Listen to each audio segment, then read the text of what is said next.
Tama ba na tawagin po itong Davao model or Davao style, Mr. Chair?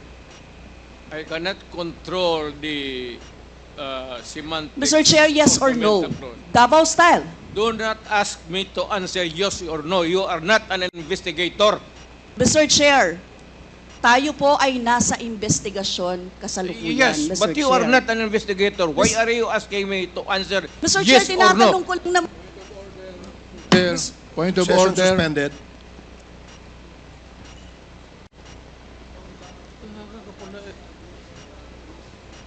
Point of order, Mr. Chair. Ano ka, police?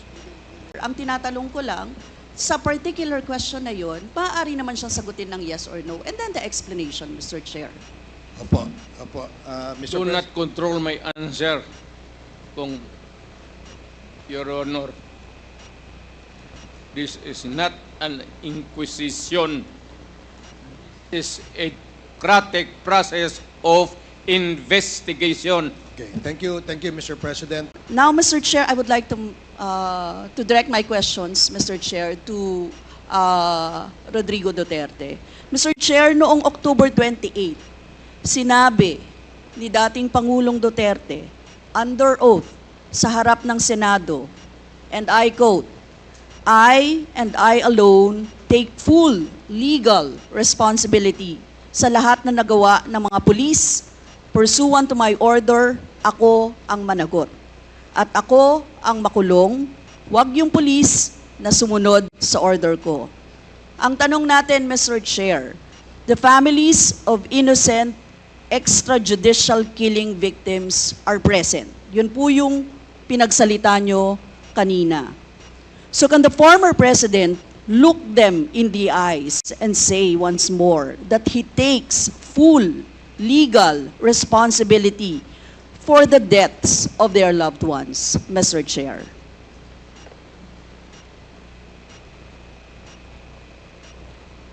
Mr. President, can you, What's the question?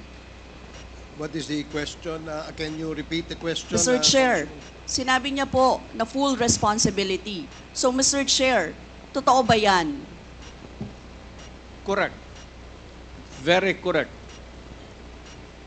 Since I was a president, and there was this, until now, serious problem about drugs, I had to issue or make a policy statement about drugs.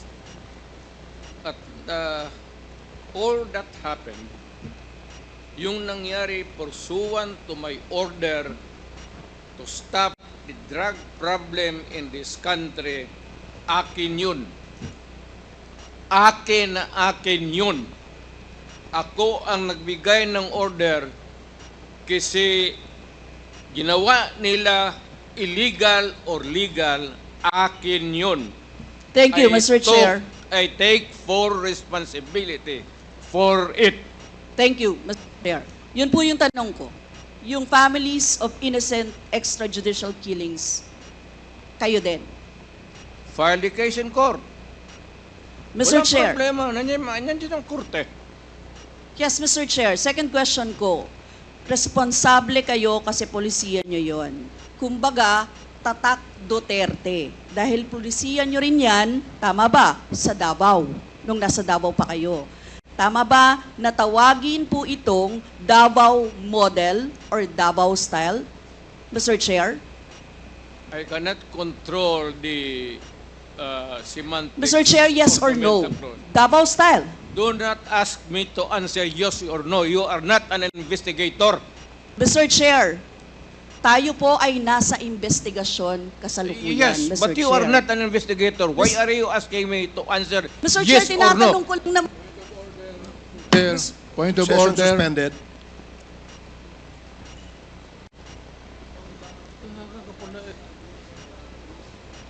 Point of order, Mr. Chair. Ano ka, police? Point of order, Mr. Chair. The session is suspended for the meantime, so please, let's take time to calm things down, okay? Para ho maayos ang ating hearing sa ngayon.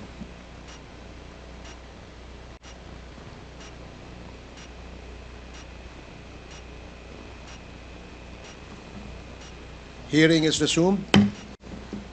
Please proceed, Congresswoman Rosas. Yes, Mr. Chair. Napakasimple lang po ng tanong ko. Tinatanong ko lang po kung yes or no, Davao style ba yung inyong modelo. Mr. Chair, ayaw niya sagutin. So, Mr. Chair, hindi ko maintindihan yon. I'm What sorry. is your personality, Your Honor?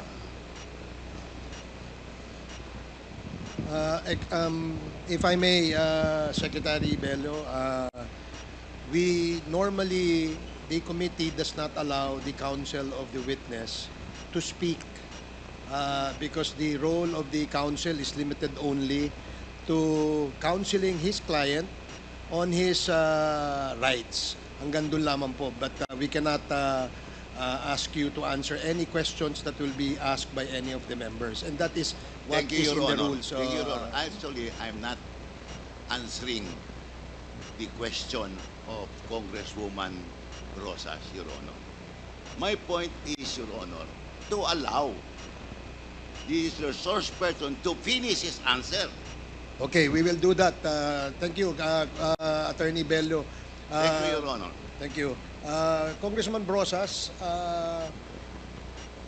maybe it is perhaps the former president would like to elaborate on his answer. We may ask questions that is answerable by yes or no, and as much as possible, we would ask the resource person to say only answer yes or no. But if he wishes to elaborate, and as long as it is germane and related to the answer to your question, we will allow that. But Yes. we will make it very, very short. Yes, Mr. Chair. Pwede namang mag-expound, Mr. Chair. Ang tinatanong ko lang, sa particular question na yon, maaari naman siyang sagutin ng yes or no. And then the explanation, Mr. Chair. Opo, opo. Mr. Do not control my answer, kung Your Honor. This is not an inquisition. This is a democratic process of investigation. Okay, thank you, Mr. President. Sana po, if there are questions that will be propounded by the members, hopefully, medyo, kung gusto po natin mag-elaborate, we will allow that, provided that kung maaari po sanang iksian lamang po natin nang sa ganun, malinaw. And for the members who wish to ask questions that are answerable by yes or no, please make the questions very clear para ho masagot po ng yes or no, Your Honors. So I hope para ho maayos yung ating patakbo ng ating hearing sa ngayon. So please proceed, Congresswoman Brosas. Yes, Mr. Chair. Mr. Chair, ang tanong ko, sinasabi nyo rin na ang war on drugs ay talagang utos nyo. Diba? Pag sinabing war on drugs, Duterte yan. Sa inyo na nadikit yan. Unless, eto po, tanong na pwede nyo i-expound. May iba kayong gustong itawag doon? Meron po ba kayong gustong ibang itawag doon? Wala na po. Sabi ko, I assume full responsibility for whatever happened in the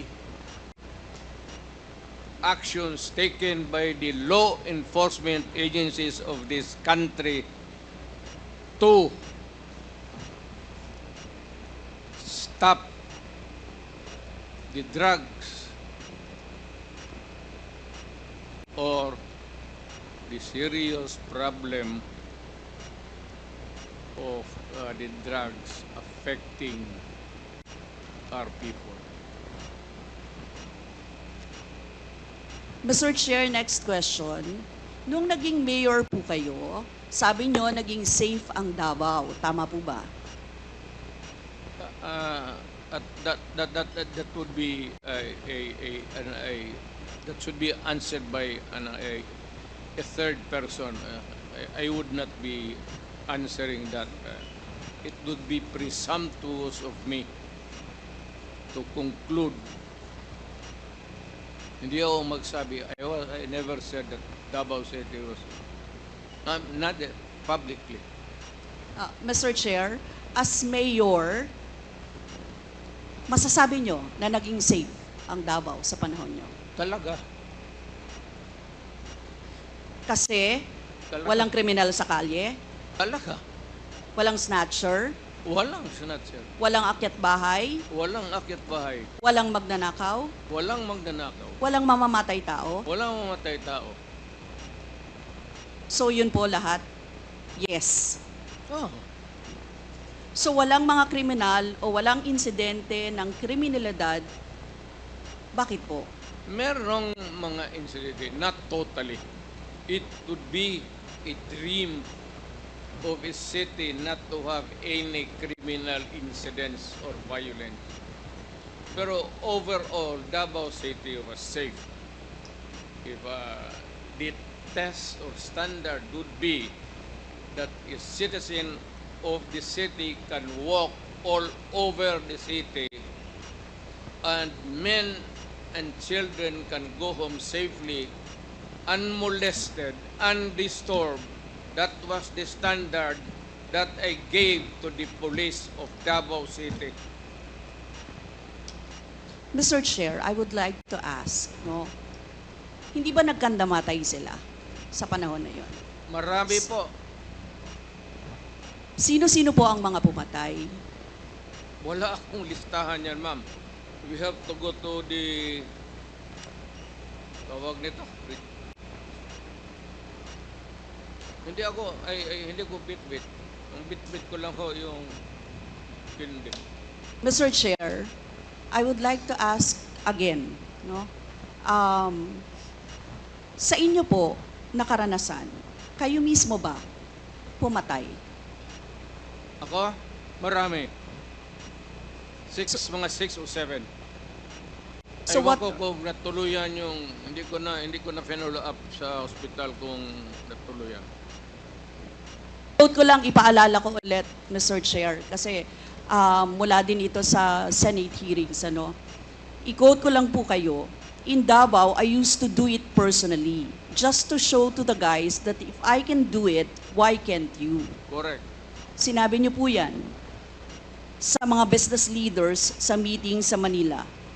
At kung paano niyo ginode ang mga police officers to gun down suspects. Tama po ba?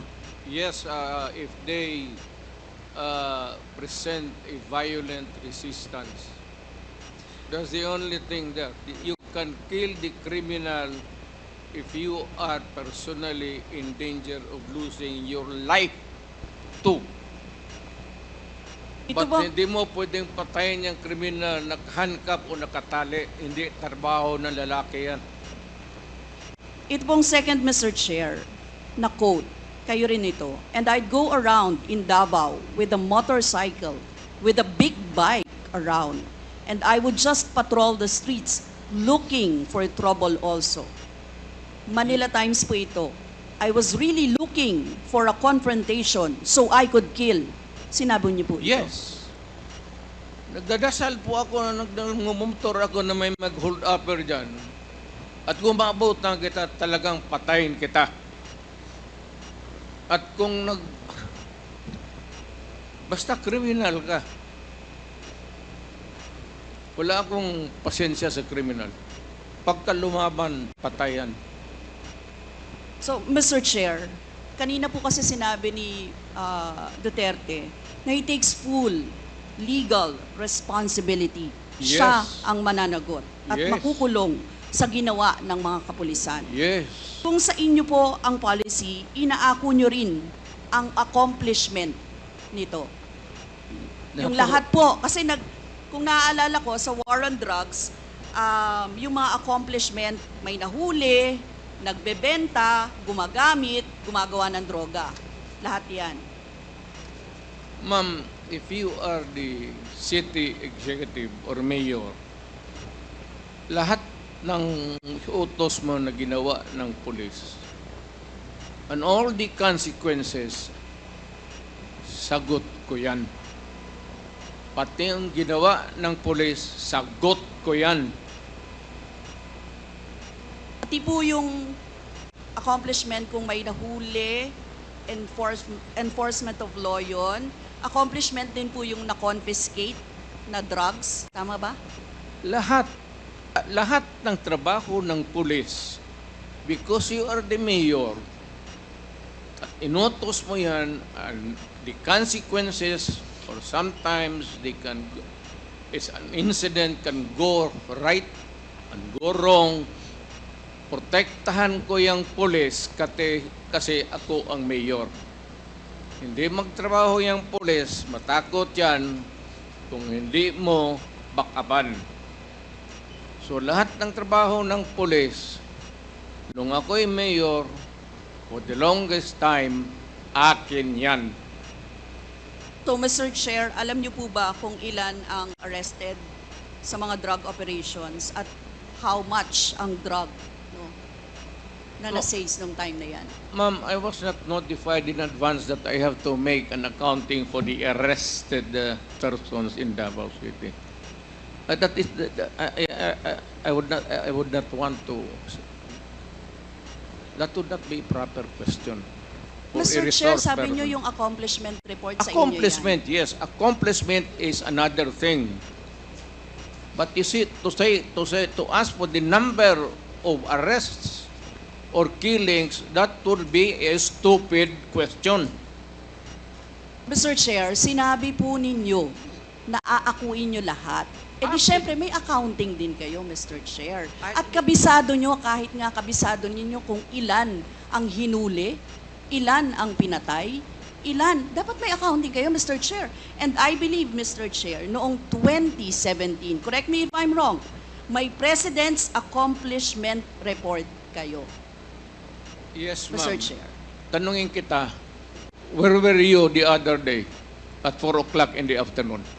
Point of order, Mr. Chair. Yan nga sinabi ko. Yes, may I remind our resource person, Mr. President, maaari po ay wag po, iwasan po natin magtanong sa ating po mga membro. Please answer the questions lamang po at refrain from asking questions to the members of Congress. Yan po ang nakasaad sa ating rules. Please continue, Congresswoman Brosas. Thank you, Mr. Chair. I'm sure alam po yan no, ng former President kasi siya ay naging miyembro din ng Kongreso, Mr. Chair. Yes. Yes, Mr. Chair, 2017 President Accomplishment Report meron, sinabi nyo rin naman. Ngayon, Mr. Chair, kung gano'n, handang mag-cooperate ba ang dating Pangulo sa lahat ng investigations na gagawin, Mr. Chair? All investigations. What do you mean by lahat? How many investigations do you think that I have to participate? Point of order again, Mr. Chair. That's a 1 minute suspension. walang pre.